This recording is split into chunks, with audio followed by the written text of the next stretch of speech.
할렐루야. 귀한 예배 오신 여러분 진심으로 환영하고 축복합니다. 또 부득이한 사정 때문에 영상으로 예배드리는 모든 성도님들 환영하고 축복합니다. 우리 옆 사람과 인사합시다. 오늘로 예배 승리합시다. 하나님은 영이시니 예배하는 자가 성령과 진리로 예배할지니라 하셨습니다. 이제 여러분 모두를 성부와 성자와 성령 이름으로 진심으로 예배 초대합니다. 다 같이 신앙고백 하심으로 주일 예배 시작하겠습니다. 전능하사 천지를 만드신 하나님 아버지를 내가 믿사오며 그 외아들 우리 주 예수 그리스도를 믿사오니 이는 성령으로 잉태하사 동정녀 마리아에게 나시고 본디오 빌라도에게 고난을 받으사 십자가에 못 박혀 죽으시고 장사한 지 사흘 만에 죽은 자 가운데서 다시 살아나시며 하늘에 오르사 전능하신 하나님 우편에 앉아 계시다가 저러러서 산자와 죽은 자를 심판하려 오시리라. 성령을 믿사오며 거룩한 공예와 성도가 서로 교통하는 것과 죄를 사하여 주시는 것과 몸이 다시 사는 것과 영원히 사는 것을 믿사옵나이다. 아멘. 자리에 앉으시고 찬양과 경배팀 나와서 이 시간에 찬양으로 하나님께 영광 올리겠습니다. 끝나면 이어서 한성택 장로님 우리를 대표해서 기도하시겠습니다.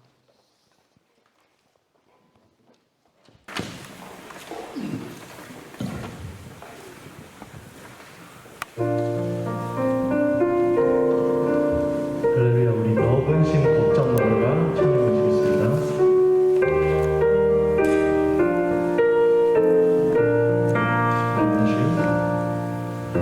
넓은 심 곡장로가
주님의 이름만 영광 받기를 원합니다. 아멘.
이 시간에 우리의 시선을 다시 한번 주님께 올려드리길 원합니다. 아멘.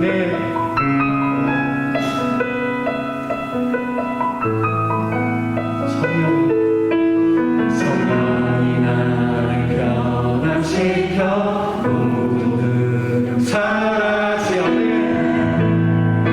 주의 이름으로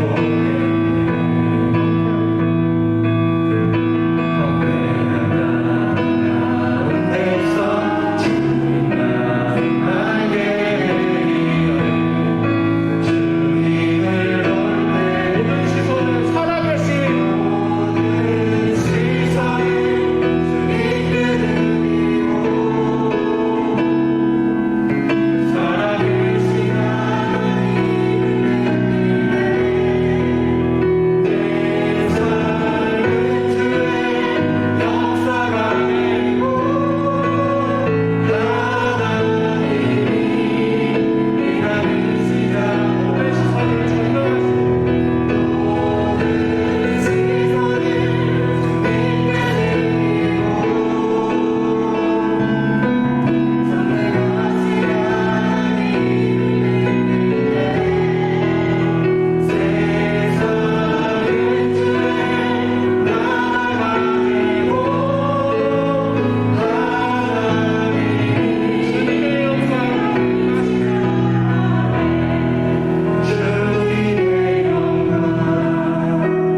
아니하시며 너를 지키시는 이가 졸지 아니하시리로다.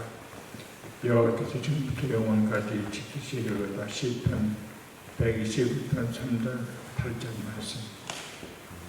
주님이 졸지도 아니하시고 우리의 출입을 지켜 지금까지 지켜주셔서 건강한 몸으로 예배를 드리게 됨을 진심으로 감사드리며 영광드립니다. 지난 한 주간 동안에도 주님 말씀대로 정성다해 순종하며 주님의 자녀답게 살아갈 은혜를 뵙지만 또 넘어지고 말았습니다. 성령이 이끄시는 대로 살아가지 못하고 내 속에 육신의 영이 이끄는 대로 살아갔음을 고백하오니 용서하옵소서. 주의 말씀을 전하실 당신의 사자 목사님의 성령의 두루마리를 던집혀 주사 말씀의 능력으로 믿음의 담대함을 주시옵소서. 우리나라를 위해서 기도하는 어려운 한국을 헤쳐나갈 지혜와 총명을 새로운 대통령과 나라 지도자들에게 주시옵소서. 우크라이나의 전쟁을 종식시켜 주옵소서. 코스타를 위해 기도하니 아침시 같은 청년들이 이번 집회를 통하여 말씀으로 무장되어 시대를 변화시키는 용사들이 되게 하옵소서. 오늘 예배에 참석한 예배자들에게 항상 기뻐하며 쉬지 말고 기도하고 범사에 감사하는 삶의 기회를 있게 축복하게 주시옵소서. 이 모든 말씀을 예수님의 이름으로 기도합니다. 아멘.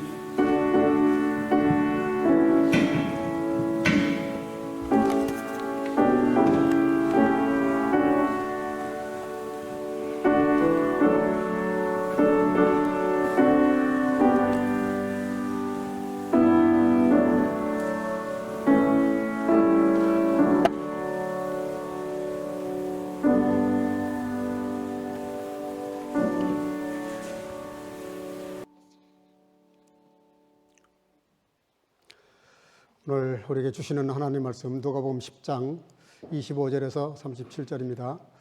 오늘은 교독을 하겠습니다. 제가 한 절 읽고 여러분이 읽으시고 교독을 하겠습니다. 제가 먼저 25절 읽습니다. 어떤 율법사가 일어나 예수를 시험하여 가로되 선생님 내가 무엇을 하여야 영생을 얻으리이까?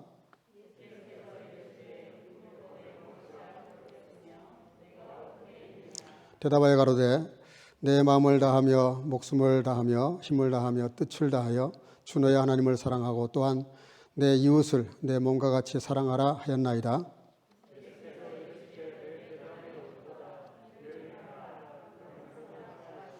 이 사람이 자기를 옳게 보이려고 예수께 여짜오되 그러면 내 이웃이 누구오니까?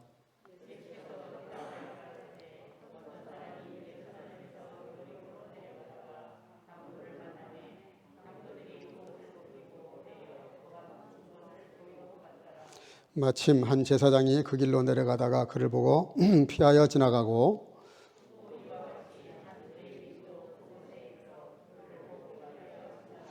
어떤 사마리아인은 여행하는 중 거기 이르러 그를 보고 불쌍히 여겨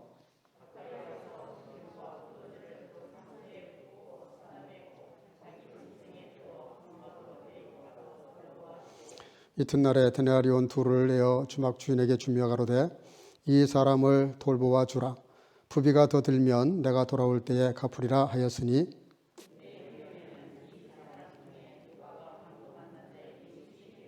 다 같이 가로되 자비를 베푼 자니이다.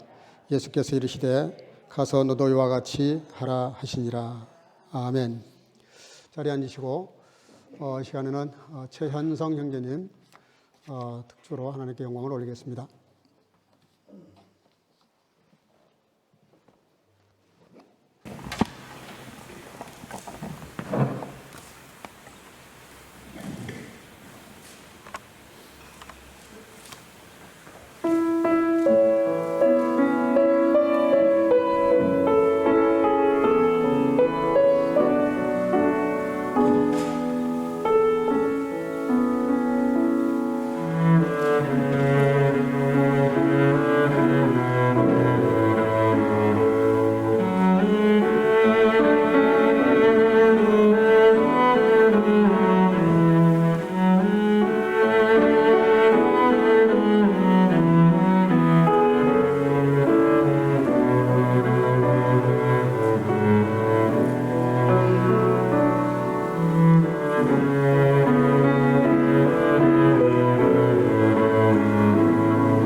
아멘.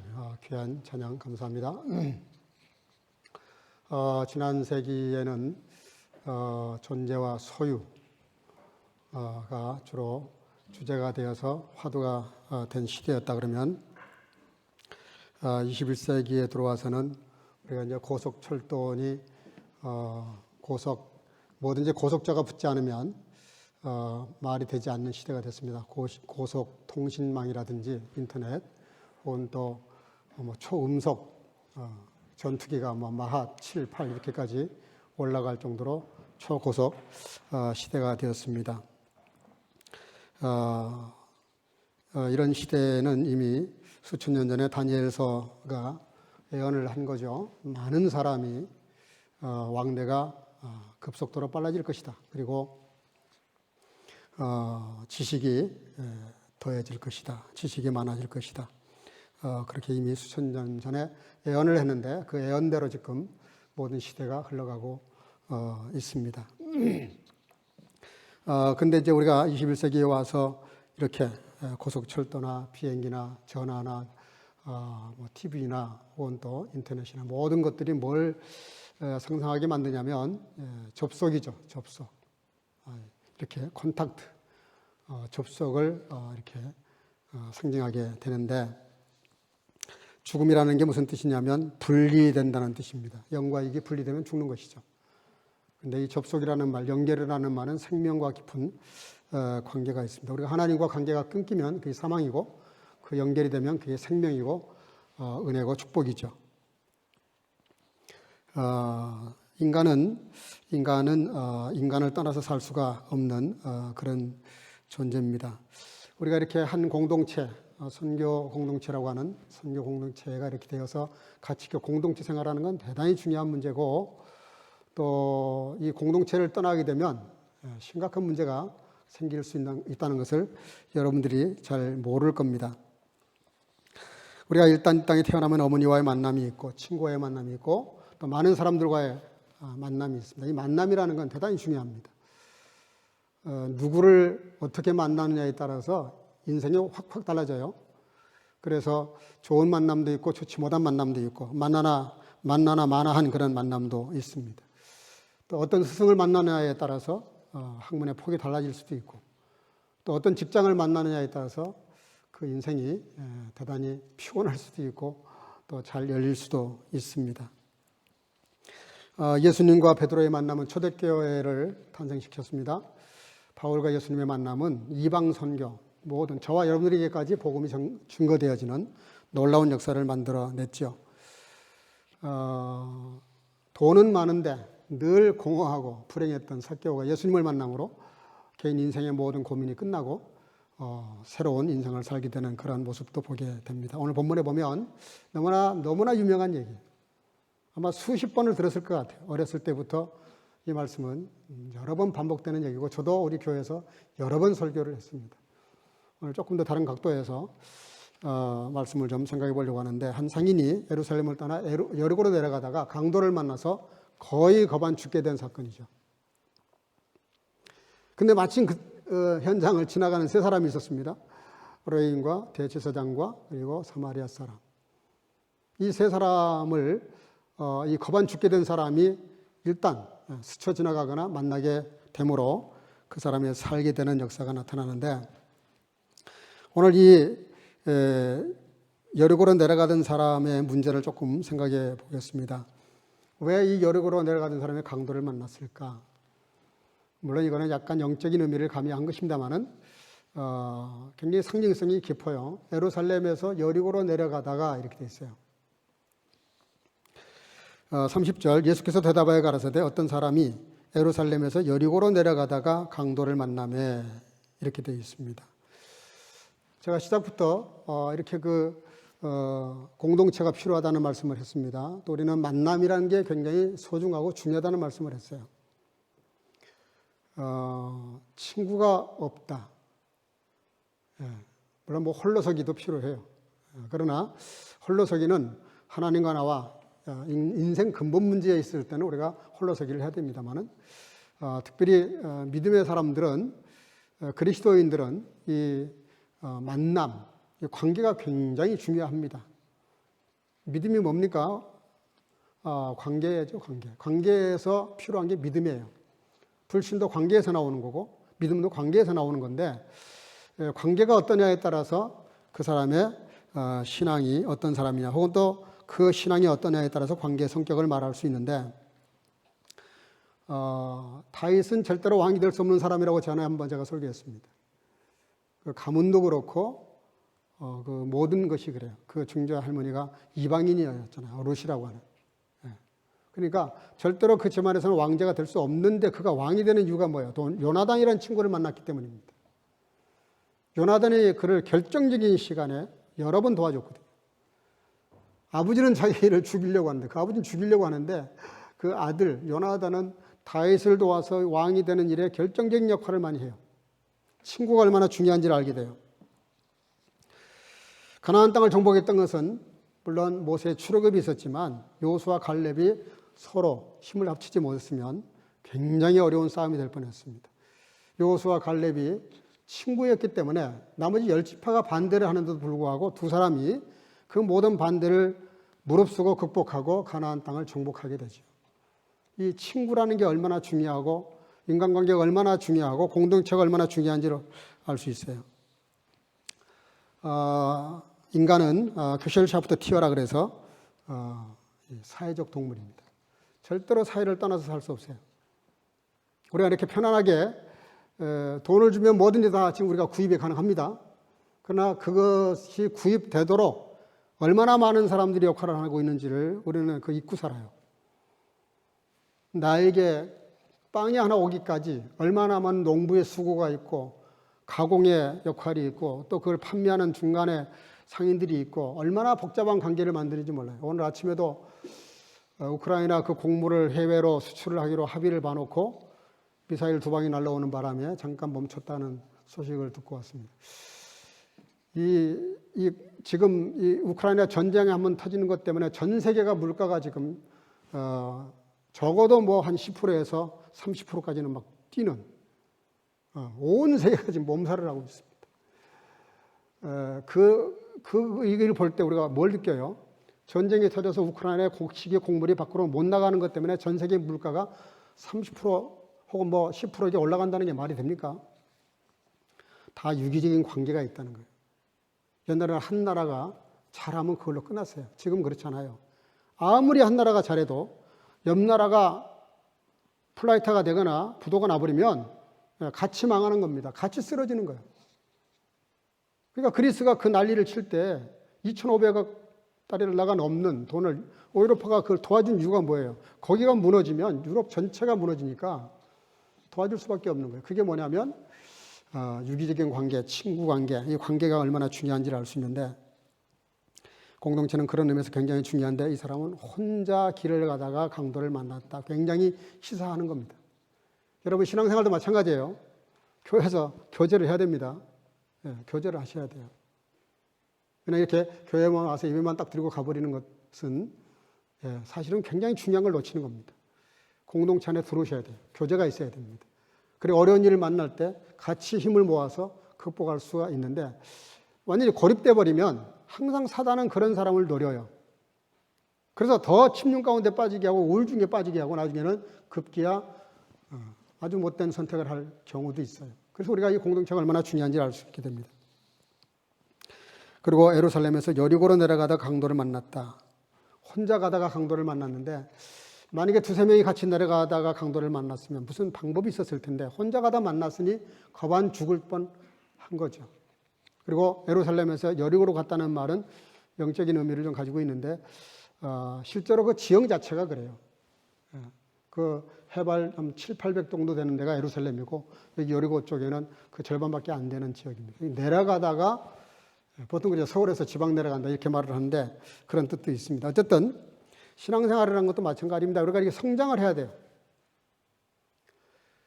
어제 성경 한 장 봤으면 오늘은 2장을 볼 수 있어야 돼요. 예를 들면 늘 내가 주일날만 나왔지만 조금 더 하다 보면 이제 금요일로 나오고 또 수요일 집회도 좀 참석을 해보고 이렇게 해서 뭔가 이렇게 조금 넓혀가고 좀 더 이렇게 이 영적 수준이 올라가야 됩니다. 퇴보를 하게 되면 국가 경제도 마찬가지죠. 마이너스 성장이 되면 그거 경제 무너지는 거 한순간입니다. 신앙도 마찬가지예요. 이게 성장하지 못하면 문제가 터지기 시작합니다. 대형 비행기를 모으는 기장들의 제일 무서운 거는 착륙할 때가 아니랍니다. 이륙할 때가 더 겁난대요. 그 전속력으로 달리는데 이게 뜨지 못하면 그만 큰 대형 사고가 나죠. 그래서 심리적으로 이륙할 때 더 힘들고 이렇게 위기를 느낀다 그래요. 여러분, 신앙이라는 건 성장해야 되는데 내려가다가 강도를 만났다는 말이 시사하는 면이 있습니다. 그리고 보니까 거반 죽게 된 것으로 보아서 빼앗기지 않으려고 뭔가 몸부림쳤던 것 같아요. 미국에서 대부분 한인들이 이렇게 하루에 한 명꼴로 총을 맞아 죽는다는데 대부분이 어디에서 사고가 나냐면 강도가 들어와서 총을 들이대고 이런 거 내놓으라고 하는데 그냥 순순히 통장을 내주면 될 거 아닙니까? 그냥 근거처럼 주면 돼요. 근데 거기서 뭔가 수를 써요. 신고를 하려고 한다든지 뭔가 이 돈을 안 뺏기려고 뭔가 다른 행동을 삐끗하는 순간 쏴버리거든요. 그래서 한인들이 주로 많이 죽습니다. 미국의 목사님 얘기 들어보면 주로 이렇게 가게 하는 분들이 그렇게 많은 사고를 당한다 그러는데 그 이유가 뭐냐면 그걸 안 뺏기려고. 아마 이 강도도 순순히 내놨으면 뭐 그렇게 거반 죽기까지 폈겠어요. 안 내놓으려고 몸부림치고 꾀를 부리니까 이 사람을 제압하기 위해서 때렸겠죠. 제가 한 번은 제 핸디가 다 돼서 고장이 나서 그걸 이제 갱신하려고 그 핸디 가게를 간 적이 있어요. 근데 그때 손님들이 몇 명 있었습니다.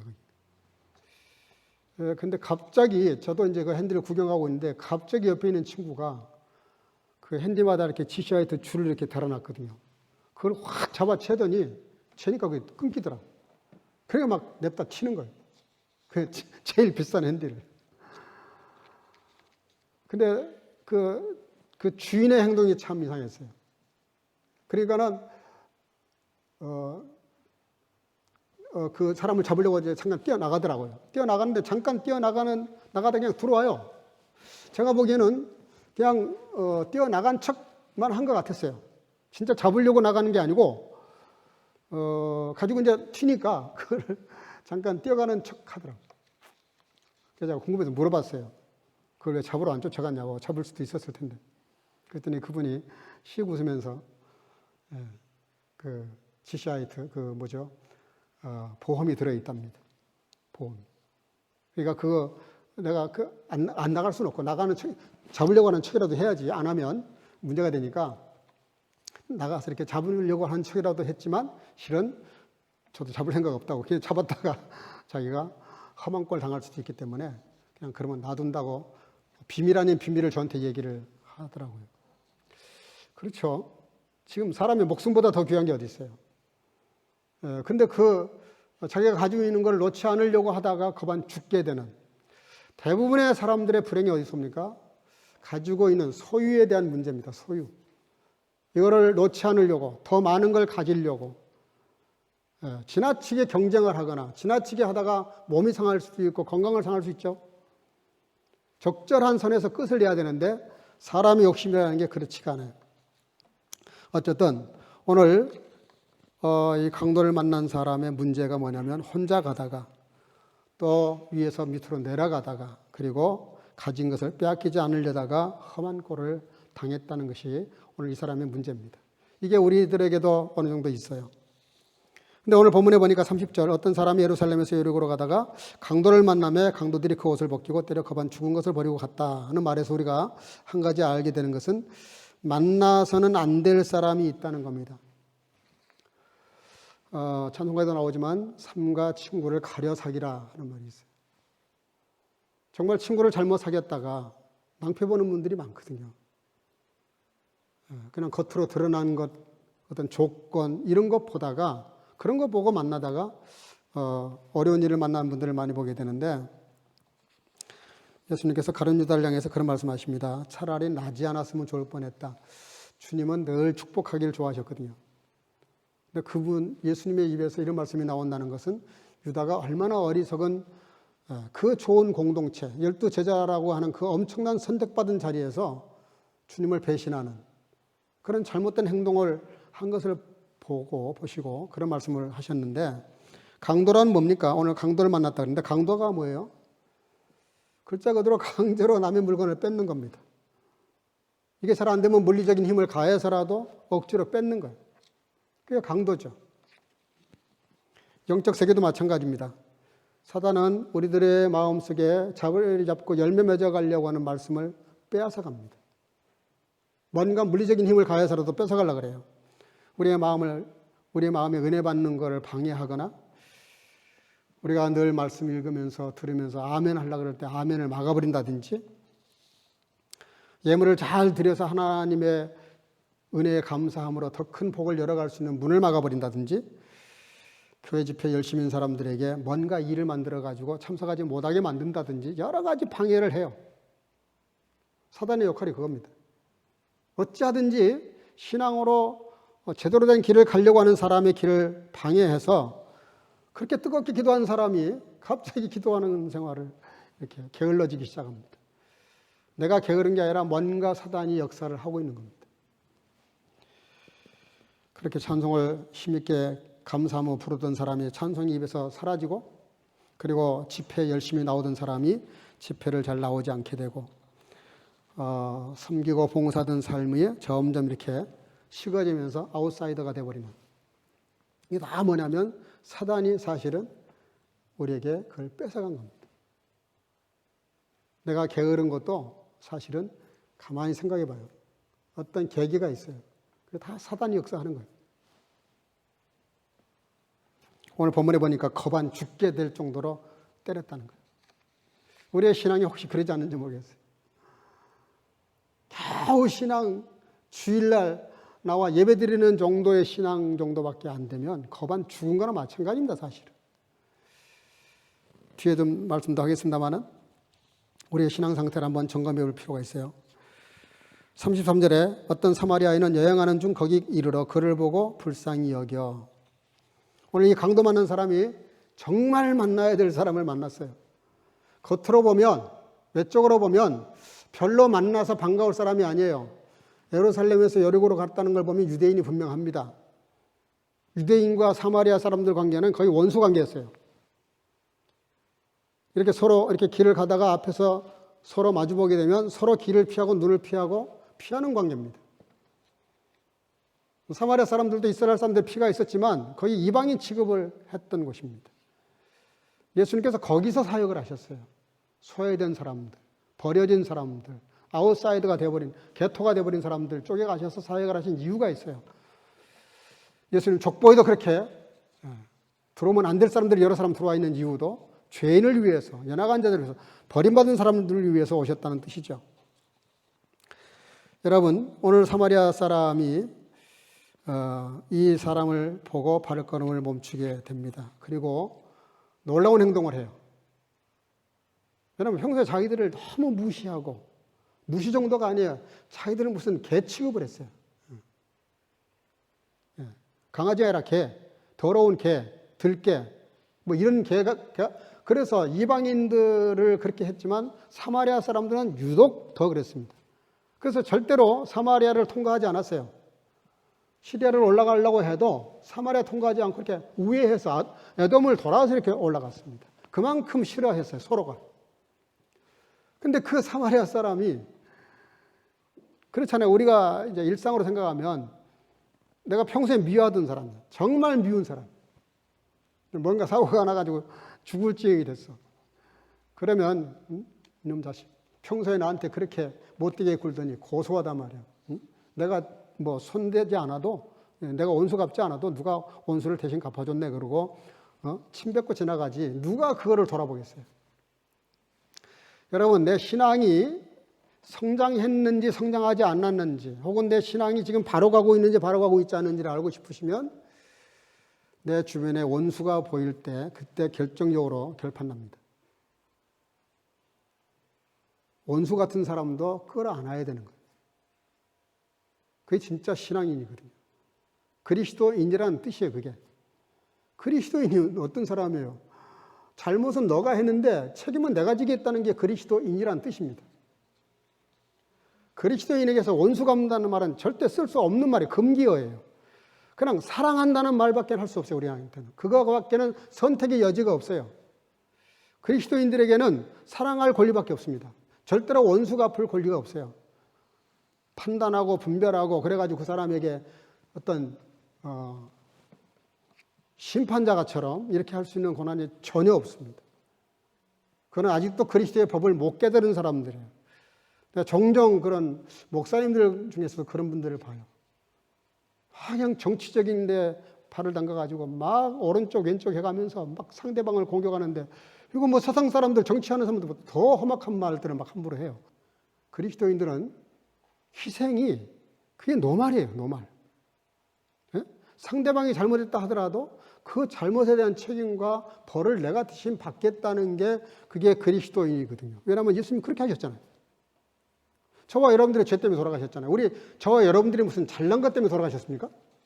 저와 여러분들이 정말 못된 그 많은 수많은 헤아릴 수 없는 죄 때문에 주님이 돌아가신 거예요. 잘못은 내가 다 했는데 책임은 주님이 지신 거잖아요. 그리고 우리는 그분을 따라가고 그분의 삶의 가치와 가치관과 그분의 진리를 믿음으로 받아들이고 그분 식으로 살겠다고 따라 나선 사람들이 그리스도인이란 말이죠. 오늘 이 사마리아 사람의 위대함이 뭡니까? 이웃사랑을 하는데요. 사마리아 사람을, 강도 많은 사람을 구하기 위해서 몇 가지 그가 한 일이 있습니다. 우선 그는 그 사람을 위해서 시간을 냈어요. 가던 길을 멈추고 시간을 냈어요. 그리고 그 사람을 돕기 위해서 시간을 많이 쓰게 됩니다. 일단 급한 응급조치부터 하고 포도주를 이렇게 바르고, 예?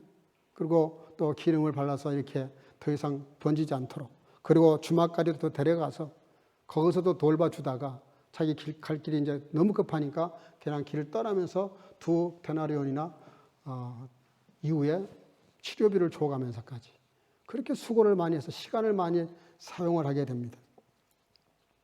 여러분, 우크라이나 난민들이 이렇게 있으니까 우리가 그 사람들을 도와야 된다. 그 사람들은 불쌍한 사람들이다. 이렇게만 말만 하고 끝나버리면 그건 누가 못합니까? 아무라도 할 수 있어요. 중요한 건 정말 난민들을 위해서 뭔가를 하는 거예요. 뭔가를 하는 거예요. 얼마 전에 난민 돕기 자선성가 해방을 했죠. 예, 많이 도왔어요. 예, 너무 감사해요. 그런 모습이. 시간을 내야 되는 거죠. 시간을. 정말 누군가를 돕고 싶으면 시간을 투자해야죠. 물질도 사용합니다. 당시에 포도주나 기름은 굉장히 비싼 거예요. 이거를 환자를 위해서 아낌없이 부었어요. 우리가 누구를 돕겠다 그러는데 말로만 돕는, 그건 누가 못합니까? 예? 그건 정말 강도도 할 수 있어요. 누구나 할 수 있어요. 그게 중요한 게 아니야. 정말로 도와야 돼. 정말로. 내 물질을 쏟아서 도와야 되는 겁니다. 가끔 이렇게 그런 말 해요. 이렇게 지나가다가 누가 구걸을 하면 그 사람이 마약하는 사람인지 아닌지 우리가 어떻게 알아서 돈을 줍니까? 그러는데 여러분, 그거 걱정할 필요 없어요. 누군가가 나에게 와서 동정을 구하면 주머니가 없으면 어쩔 수 없지만 있으면 도와야 되는 겁니다. 그 다음 문제는 그 사람이 하나님과 해결할 문제고, 일단 나는 도울 수 있는 데까지 도와야 되는 거예요. 교회도 마찬가지예요. 우리가 구제하는 것 그 자체가 구원을 이루는 일은 아니지만 당연히 교회는 여력이 있든 없든 돈을 동원해서라도 헌금을 해서라도 어려운 사람이 있으면 도와줘야 그게 기본이죠. 기본.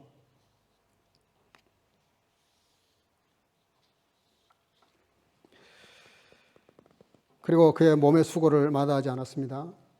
누군가를 돕는다는 것은 그런 겁니다. 자기가 말에서 내려왔어요. 그리고 환자를 말에다 태웠습니다. 그리고 주막까지 자기는 걸어가면서 환자를 태워서 거기까지 가는 걸 보게 됩니다. 여러분, 누군가를 돕는다는 것은 내가 수고해야 돼. 몸이 수고해야 되는 겁니다. 피곤하고 힘들어도 내 몸을 움직여서 수고를 해야 가능한 거죠. 근데 그걸로 끝나지 않고 그를 치료해주고 알아서 나으면 가라 이렇게 하지 않고 그 사람을 주막집으로 데려갔다는 게 결정적입니다. 본문 34절, 가까이 가서 기름과 포도주를 상치에 붓고 싸매고 자기 짐승에 태워 주막으로 데리고 가서 돌보아 주고. 여기 오늘 짐승에 태워 주막으로 데리고 가서 돌보아 줬다. 이 주막이라는 말, 독일 말로는 이제 헤어베르게라고 되어 있는데 이 주막이라는 것은 글자 그대로 쉴 수 있는 곳입니다. 이 주막이라고 이렇게 번역한 것은 술주자를 쓴 것 같은데요. 여기 이 주막집은 쉬었다 갈 수 있는 곳인데 주막집의 특징이 뭡니까? 술이 있죠. 성경은 술을 마가온 다락방에 성령이 임하신 다음에 초대교회에 나타난 현상을 보고 많은 사람들이 저 사람들이 술에 취한 것 같다 그렇게 말했어요. 성령을 말합니다.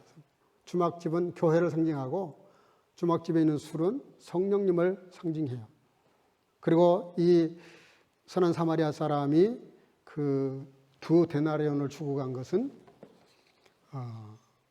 예수님께서 성령님에게 이 모든 교회를 맡기시고 다시 재림하시겠다. 내가 갔다가 다시 오겠다 그랬어요.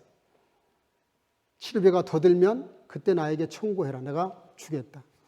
예수님이 이 땅에 오셔서 다시 재림하셔서 교회가 하나님께로부터 부여받은 이 상처받은 사람, 죽어가는 사람을 살려내는 것 때문에 이 주막집 주인이 그를 치료해 달라고 부탁을 해요.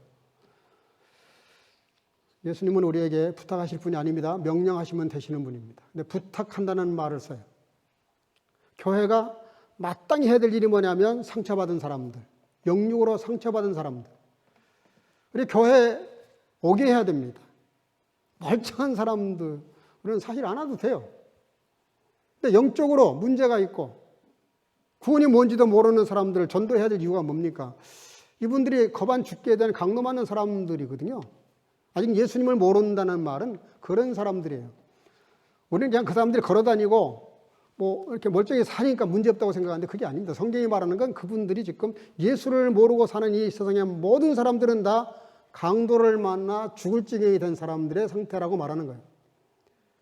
교회가 그래서 뭐를 해야, 선교를 해야 되고 전도를 하는 이유가 뭡니까? 그를 주막집으로 데려오는 역할이 전도하라는 뜻입니다. 교회로 데려와서 전도해야 되는 겁니다. 교회는 뭐 해야 돼요? 그런 분들을 먹이고 입히고 재우고 그런 분들을 말씀으로 양육하고 먹여서 그 영이 거듭나게 하고 세례를 주고 일꾼을 만들어서 건강하게 생활할 수 있도록 해야 될 역할이 교회가 있는 것이죠. 교회가 만약에 그 역할을 못한다 그러면 하나님 앞에 정말 부끄러운 겁니다. 내가 건강하게 잘 살면서 교회 나와서 예배 한 시간 딱 드리고 가면 할 것 다 끝난 것처럼 생각하면 큰 착각입니다. 환자들을 데려와야 되는 거예요. 쉽게 말하면 믿지 않는 사람들을 전도해서 주님 앞으로 인도해야 된다는 말입니다.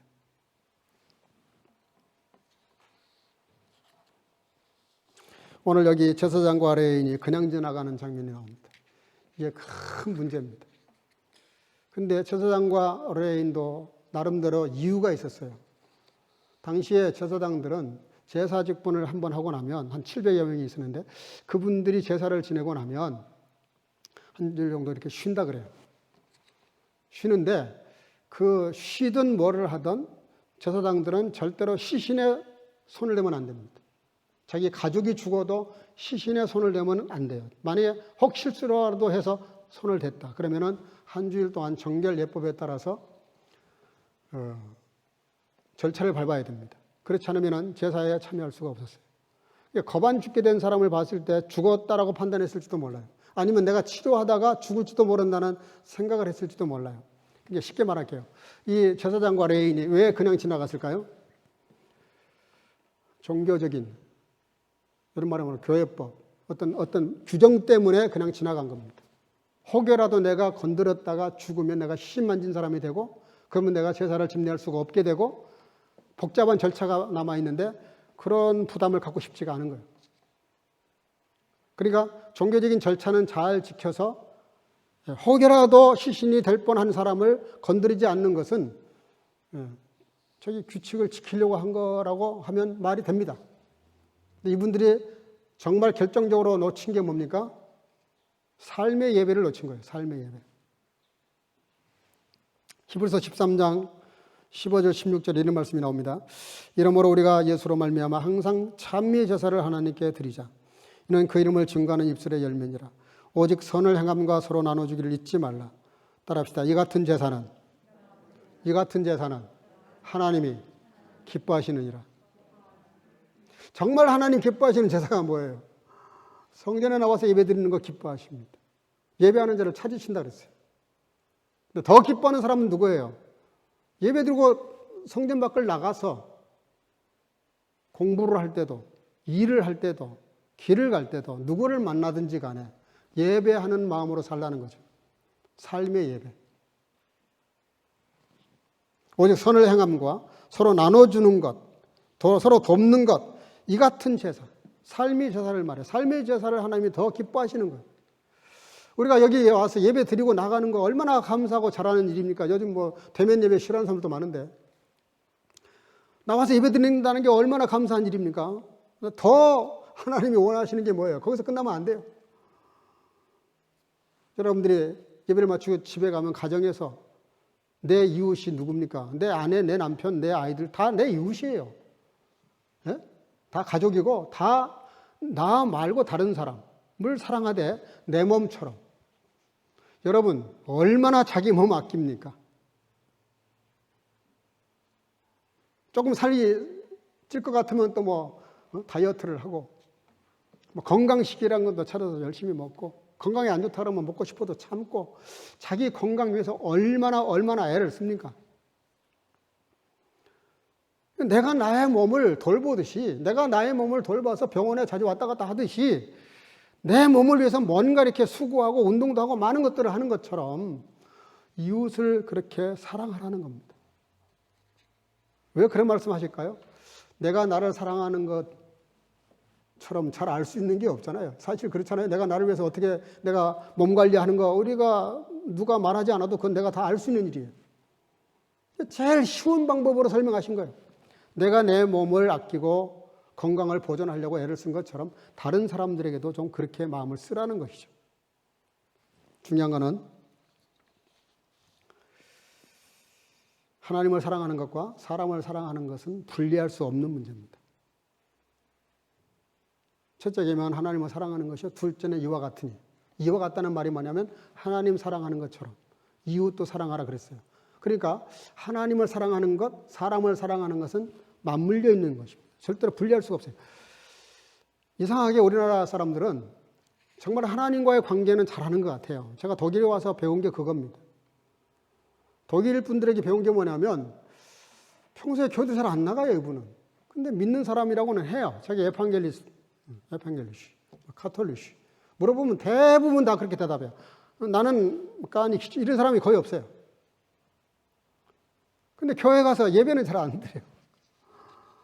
네. 근데 삶을 보면 정직해요. 성실합니다. 이면 이고 아니면 아니고 딱 선을 잘 그어요.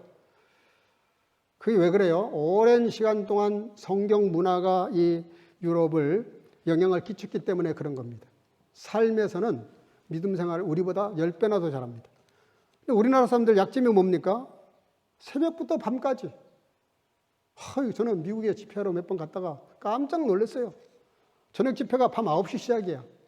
10시 반에 끝나. 집에 가면 11시 반이야. 새벽에 4시 반에 또 나와, 교회. 얼마나 열심히 하는지 몰라요. 유럽에는 거기 비교하면 정말 비교가 안 됩니다. 근데 중요한 건 뭡니까? 그렇게 많은 예배를 드리는데 이웃사랑은 그냥 열심히 모여가지고 교회 와서 예배 드리고 뭐 합니까? 그 다음부터는 자기 마음대로 살아요. 말씀하고는 아무 상관이 없어요. 이건 엄청난 문제입니다. 오늘 이 가난한 사마리아 사람에게서 우리가 뭘 배워야 됩니까? 우리가 평소에 무시했던 사람, 이렇게 따돌렸던, 왕따시켰던 그 사람이 나를 지금 살려준 겁니다. 나를. 유대인을 살렸으니까. 여러분, 하나님을 잘 믿는다는 사람들도 못하는 것을 그렇게 무시당하고 천대하고 적대시했던 그 이방인 같은 유대인의 사마리아 사람들이 10문둥병자 사건도 마찬가지예요. 9명은 전부 유대인들이었어요.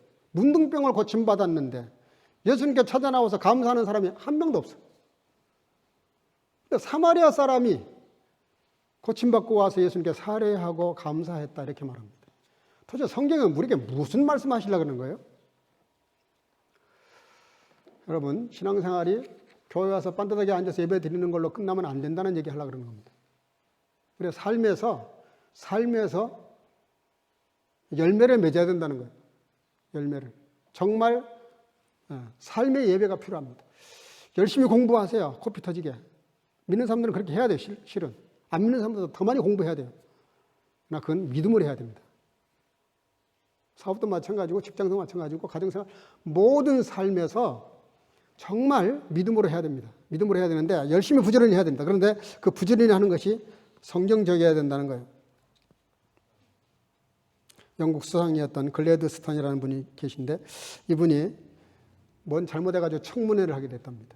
청문회를 하는데 갑자기 그 보좌관이 오더니 귀에다가 뭔가 한마디 하면서 쪽지를 주고 갔어요. 그러니까는 이 쪽지를 받아보더니 이 수상이 갑자기 마이크에다 대고 대단히 죄송한데 청문회를 잠깐만 좀 수습해 달라고.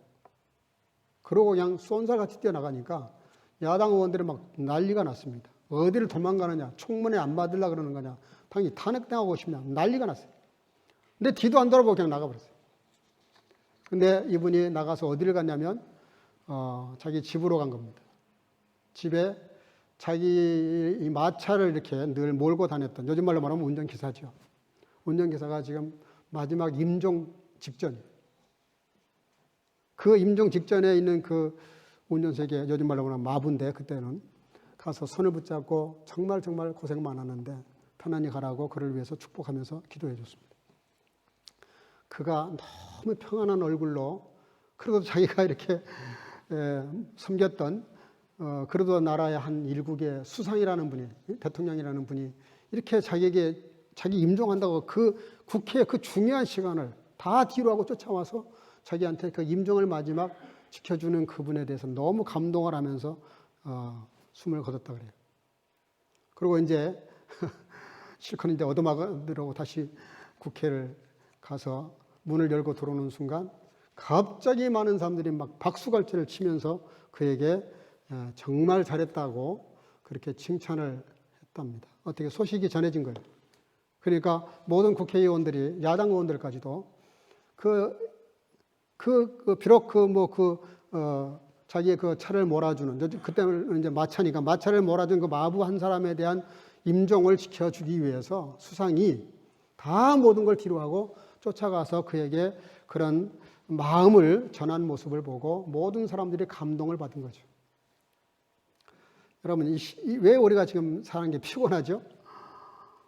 피곤하다면 사랑이 모자라서 그렇습니다. 주님을 향하는 사랑, 그 사랑을 내가 받고 받은 사랑을 베풀지 않을 때, 이게 흘러가지 않을 때 사해바다처럼 짠물이 될 수밖에 없어요.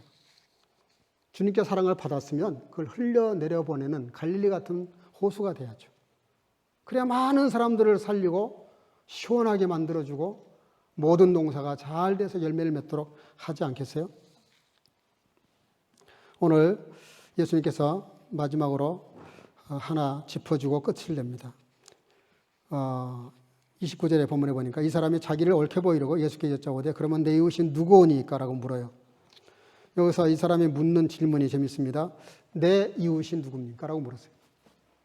그랬더니 예수님께서는 뭐라고 말씀하시냐면은 누가 강도만한 자의 이웃이 되겠느냐. 그랬더니 이 사람이 자비를 베푼 사람입니다. 그러자 예수님께서 너도 가서 이와 같이 하라 그랬어요. 이 질문은 영생에 대한 질문을 한 질문입니다. 어떻게 해야 내가 영생을 얻습니까? 라고 물었던 질문을 가지고 예수님은 영생으로 끝나지 않고 이웃 사랑에 대해서 말씀을 하신 거예요. 근데 우리는 보통 이 사람의 문제가 뭡니까?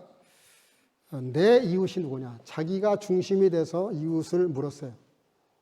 그 대답 앞에 그래 너의 이웃은 이렇게 대답하지 않고 누가 너의 이웃이 되겠냐라고 뒤집어서 대답을 하셨어요. 그냥 흘러 지나갈 수 있는 말씀인데 전혀 다른 얘기입니다.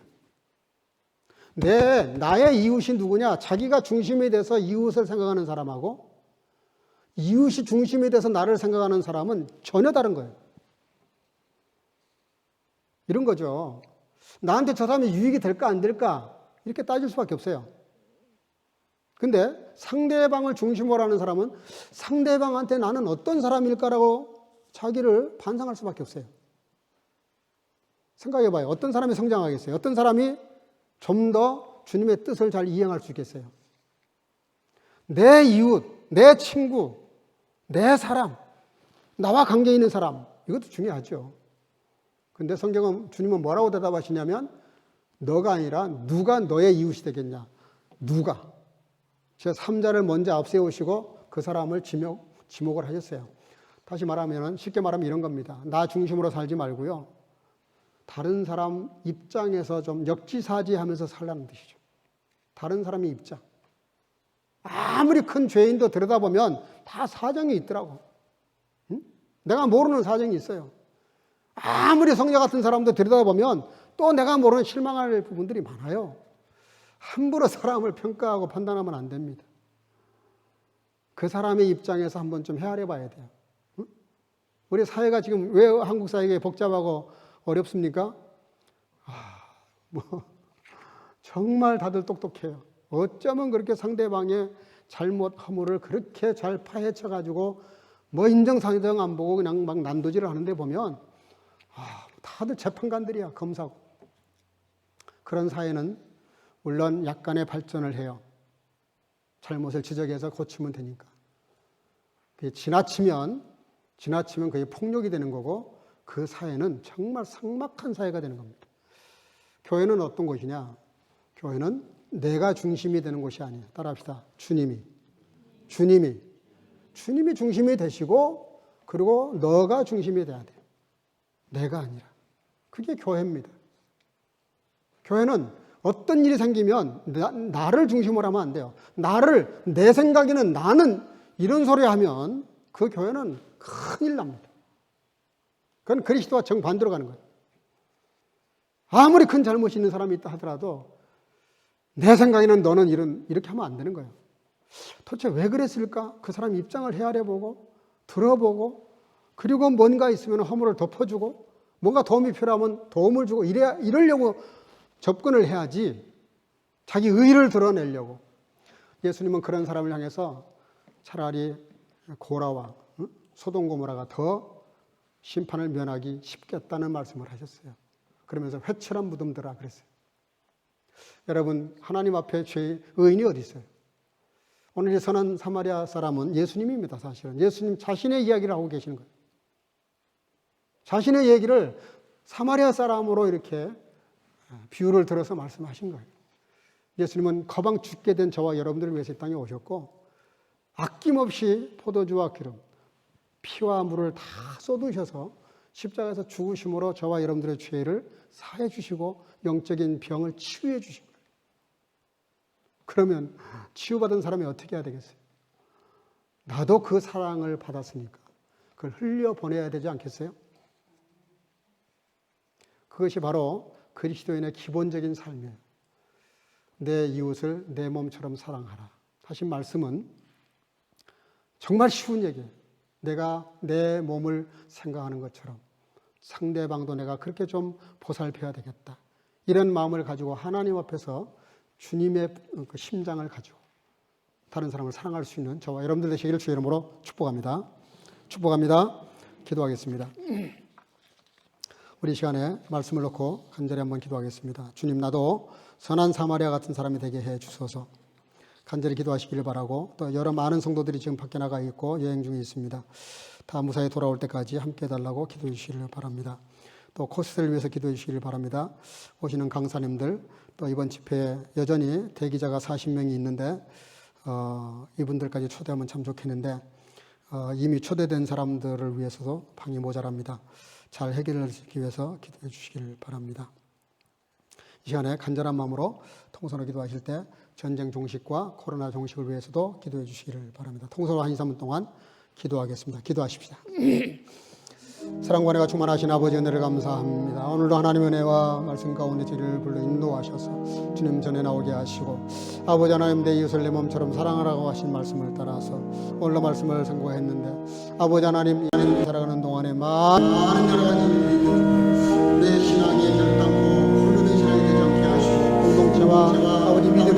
우리들을 아버지 함께 생활할 수 있도록 도와주시고 또 아버지 하나님이여 우리 신앙이 아버지 남수되거나 폐허되지 않게 하시고 올라가는 신앙이 되기만 아니라 아버지 하나님 참으로 어려운 일을 만나는 삶을 만났을 때 사는 사마리아 사람처럼 우리가 그 사랑을 싸우니 나도 사는 사마리아 사람처럼 아버지 이웃을 도우며 그들을 위해서 헌신하며 많은 사람들을 주님 앞에 있는 것 아버지 성령 충만하여 말씀 가운데 믿음으로 승리할 수 있도록 은혜를 보내주시고 아버지 하나님 우리에게 맡긴 사람들 하나하나 감당해 나가며 선교와 전도를 위하여 아버지 하나님 앞에 상도 감당하는 또 아버지 많은 사람들을 위하는 일에 앞장서는 교회가 될 수 있도록 축복하시고 함께 하시고 아버지 하나님 교회와 아버지 전쟁과 아버지 하나님 그래 아주 많은 일들을 주께서 하시고 이 문제 하나하나가 다 주님의 은혜로 말미암아 해결을 되게 해주시고 더욱더 주님으로 말미암아 이 마지막 시대의 상을 감당함으로 주님 오셨을 때 다 들림받는 아버지 살아있는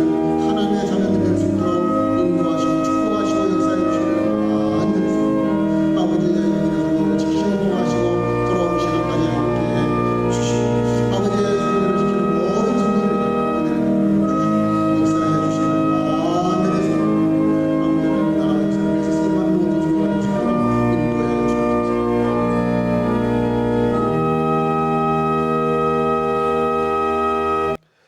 포도주와 기름을 부어서 상처를 싸매어 치료하며 아버지 하나님 그것도 모자라서 주막에 데려가서 치료를 부탁했던 것처럼 우리의 주님이 아버지 하나님 보혈의 피를 흘리시고 물과 피를 다 쏟으셔서 우리 모두를 영적인 사망에서 건져주셨는데 그 사랑을 받고 살아가는 그리스도인으로서 나도 많은 사람들을 그렇게 도우며 섬기며 살아갈 수 있는 믿음이 될 수 있도록 은혜를 베풀어 주시기를 간절히 소원하옵고 함께 드린 모든 공동의 기도를 응답해 주시기를 원하옵고 예수님의 이름으로 기도하옵나이다. 아멘. 말씀을 생각하면서 413장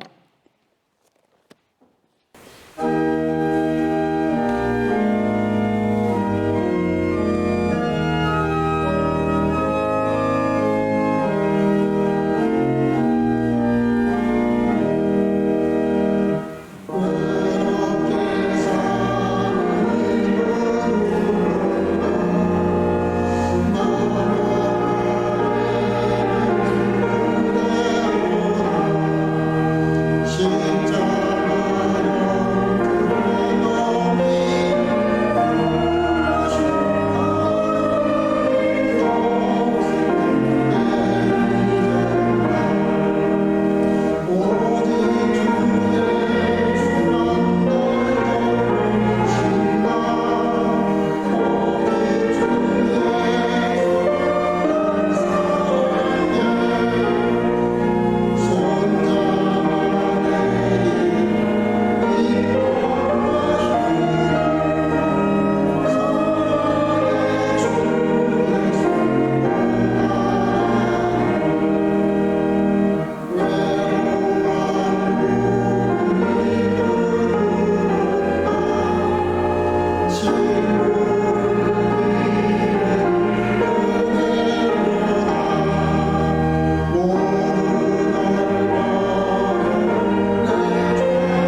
온 천하 만물이 주님의 것이라고 하셨습니다. 주께서 나왔고 주님께로 말미암다가 주님께로 돌아갈 것이기에 내 것이 아무것도 처음부터 없었고 또 우리가 이 땅을 떠날 때 아무것도 없는데 잠시 이 땅에 사는 동안에 맡겨주신 그 은혜를 생각하고 감사하며 청지기 여긴 삶을 살라고 말씀하신 주의 말씀을 따라서 11조를 구별하여 드리는 성도들, 아버지 말씀이 언약하신 대로 흔들고 누르고 또 채우셔서 그렇지 않은 인생보다 더 차고 넘치는 인생을 살아갈 수 있도록 부요한 은총으로 함께 하시기를 간절히 소원하옵고, 감사가 신앙의 끝이라고 말씀하신 아버지 하나님, 더 큰 감사의 문을 열어주시며 아버지 하나님 또한 선교와 구제 예물을 드리는 성도들, 또 지정금을 드리는 성도들 하늘의 별처럼 빛나는 복으로 채우시고 함께 하시기를 원하옵고, 또 온라인으로 예물을 드리는 성도들 같은 복으로 채우시며 주령금을 드리는 생명들, 또 주의 자녀들 다 주님과 동행하며 승리케 하시고 존귀하게 쓰임받는 어린 생명들로 함께해 주시기를 간절히 소원하옵고, 예수님 이름으로 간절히 축복하고 봉헌하며 기도하옵나이다. 아멘. 몇 가지 안내 말씀을 좀 드리겠습니다. 네, 오늘 이렇게 대면 예배 나와서 예배 드려 주셔서 감사하고, 또 피치 못해서 영상으로 예배 드리는 분들도 계시는데 모두 은혜가 있기를 축복을 드립니다. 또 지금 많은 분들이 좀 나가 있는데 무사히 돌아올 때까지 기도해 주시길 바라고, 혹 여행을 나가시는 분들은 저에게 말씀해 주시고 나가 주시기를 바랍니다. 오늘 예배 후에 봉사부에서 간식 나눠주시기를 바라고 준비가 되어 있고요. 청년부는 저쪽 큰 홀에 가셔서 봉사부에서 특별 간식을 준비했는데 간식을 먹고 세일 모임을 갖도록 그렇게 하겠습니다. 우리 선장님들은 주중에 저거 한 2시간 정도 이렇게 교육을 미리 받습니다. 그래서 준비를 많이 하고 또 기도하는 가운데 새로운들을 위해서 기도 많이 하는데 다 참석하셔서 청년들은 같이 은혜를 나누고 교제를 나눠주시기를 바랍니다. 코스트에 지금 40명의 대기자가 있고 지금 등록 마감을 했는데 더 지금도 문의가 들어와요. 더 받을 수 없냐. 근데 도저히 그럴 수가 없는 상황입니다. 또 프랑크푸르트에 지금 그때 그 기간에 메세가 있는 것 같습니다. 그래서 방구하기도 좀 어렵고, 그런데 위해서 기도해 주시기를 바랍니다. 우리 지금도 이 악기 때문에 많이 이렇게 힘들어하는데 여러분들 악기를 위해서 기도해 주시기를 바랍니다.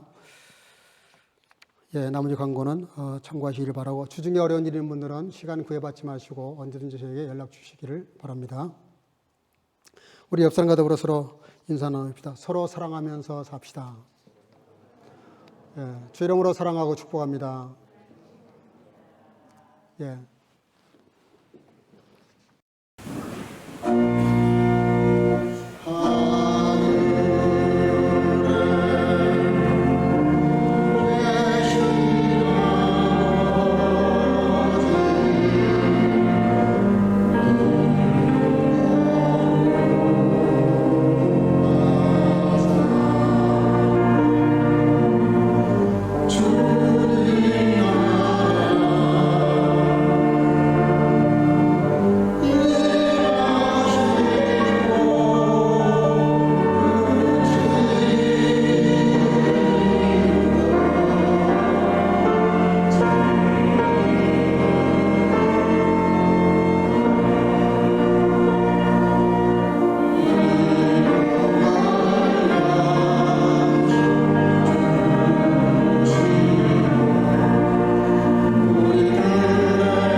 Du sollst deinen Nächsten lieben wie dich selbst. Es ist kein anderes Gebot größer als diese. Die Gnade unseres Herrn Jesus Christus und die Liebe Gottes und die Gemeinschaft des Heiligen Geistes sei mit euch allen. 아멘. 내 이웃을 내 몸과 같이 사랑하라 하신 것이라. 이에서 더 큰 계명이 없느니라. 이제는 우리 구주 예수 그리스도의 놀라우신 은혜와 아버지 하나님의 극진하신 사랑하심과 성령의 교통으로 충만케 하심이 나의 이웃을 내 몸처럼 사랑함으로 주님의 사랑의 법을 이루며 영생에 이르기를 결단하고 돌아가는 여기 모인 모든 선교가족과 주의 지체들과 영상으로 예배하는 모든 주의 자녀들 머리머리 위에 예로부터 영원토록 함께 있을지어다. 아멘.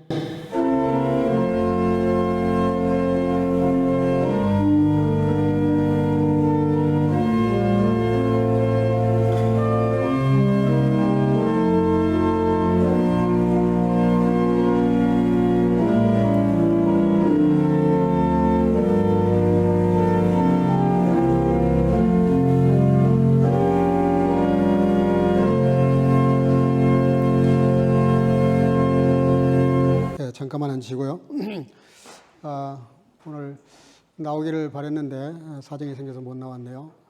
다음 주에 오기로 했는데 김효옥 집사님 생일을 지난 주간에 맞이했습니다. 우리 영상이지만 영상으로 예배를 드리니까 축복을 하도록 하겠습니다. 감사해요.